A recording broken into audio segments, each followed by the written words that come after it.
Okay, this is an interesting discovery, and it's interesting how in some of these cases, um, these revelations don't hit us at first, this is another reason why just leaving the figures on the game table is helpful as opposed to just having a game, picking it up, and being done with it. By leaving it on the game table for a while, you start to see, wait a second, actually, we may have done something incorrectly. And that always happens, so we're always dealing with it.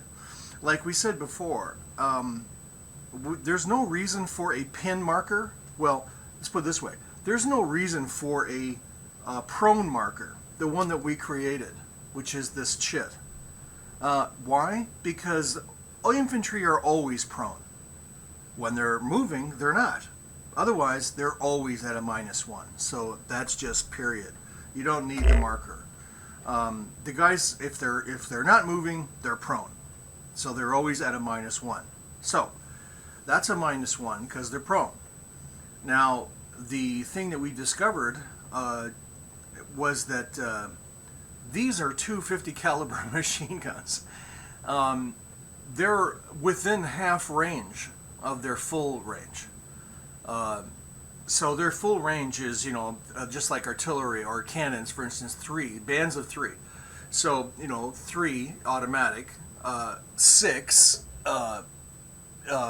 color, 9 code, and 12 hexes would be code and color. And then an additional band would probably also be appropriate, so it'd be up to 15. So in other words, it fires the whole length of the game table when it's a 2x2 like this. And these, again, are 2.5-inch hexes. So here's the deal. These are heavy machine guns. They're a +1. This is infantry prone -1, so it's offset. Automatic, 1, 2, and 3, that's an automatic hit. So 1, 2, and 3, automatic hit. So even though these guys are prone, they're wiped out.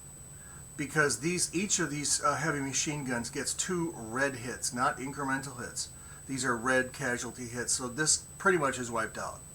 So once these guys got here on that first turn, I should say the second turn of the game, they were, because of a card that was drawn, they collected from the, try again. They collected from all of their forces, and the card allowed them to designate a place around the commander and then put all the units around, which is exactly what they did. And this is what happened on turn 2. And so they were repositioned here, and they opened fire and basically blew these guys away. They just didn't have a chance. Well, it's just fine, because that's going to happen. Okay, so these guys are removed, and now that was the end of the move, and then the Germans had their move, and in making their move, they moved all their guys from this back area right in here, all this stuff. They moved all their guys forward, and you can see there's quite a lot of German infantry there. So what are they going to do against the APCs? Well, they don't have any anti-tank guns, which I know it might be surprising, but they don't. They just don't. And so it's kind of an experiment. What can the Germans do against these APCs? Not much. That's the whole point of being in an APC. If you were, melee distance, then sure, they are going to do damage because of hand grenades and other close combat. But the Germans, when they moved, are now going to they're going to be fired at if they can be. And if they can't be, then they're going to fire. In other words, the non-phasing player is going to fire whatever he can. And the only possibilities for firing at the Germans are these 50s. So there's 1, 2. We'll turn this guy. The other guy's glued that forward. So the 250s can fire, right? These Germans can try. Well, there's nothing to shoot at. There's only one stand that's out here in the middle of this small creek, but there's nothing firing at him, so there isn't anything. Nothing that can be done. So these Germans can't really fire at anything, but the 250s can, and they can fire at these two German stands. So let's do that. So 1, 2, 3 automatic, 4, 5 is color, goes back to automatic because they're heavy machine guns. But there's a cover right there. So that's back to color, which is blue, and then they're prone as well. So it's code to get a red hit. Otherwise, is it incremental or is it a miss? And I think we have since adjusted the rules to say it is an incremental hit when you make a miss. It's no, except for firing cannons. So it's an incremental hit. So if I miss, I'll get an incremental hit on each one of those stands.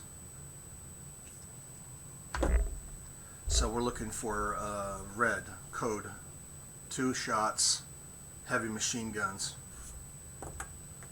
and I missed. So I get an incremental hit on each one of those guys.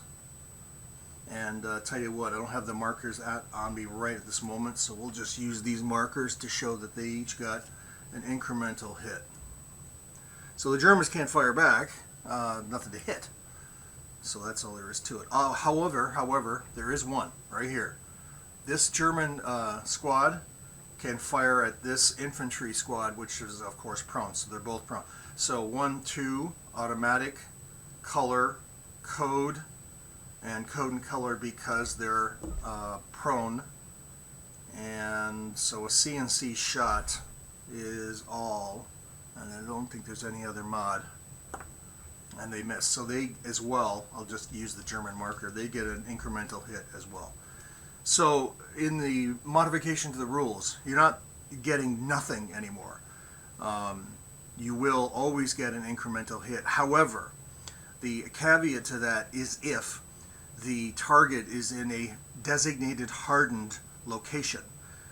For instance, a bunker, or a house, or a building, or a designated stone wall. In this case, we don't know what this is. We're just calling it level 1 cover. If we had said it was level 2, then that's fine. But it's just level 1. So that's how that works. So the Germans really can't do anything against these 50s. Interesting.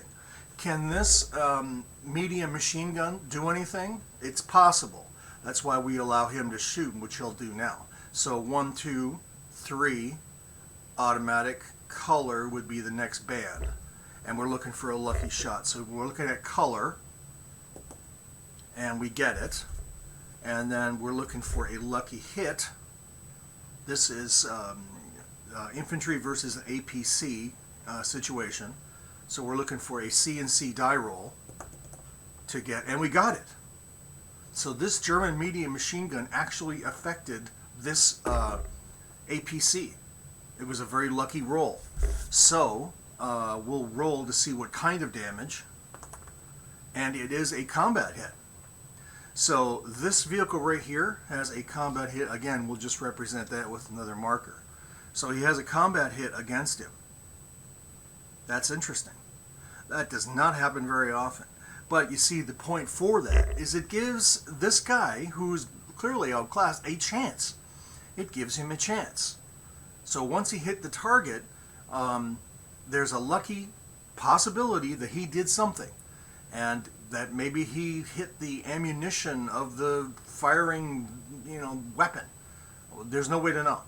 But he did. He caused a damage to that APC. He could have hit the tire, and that's about all there is. Hitting the defense, causing a defense hit would be just eliminated. It would just be ignored.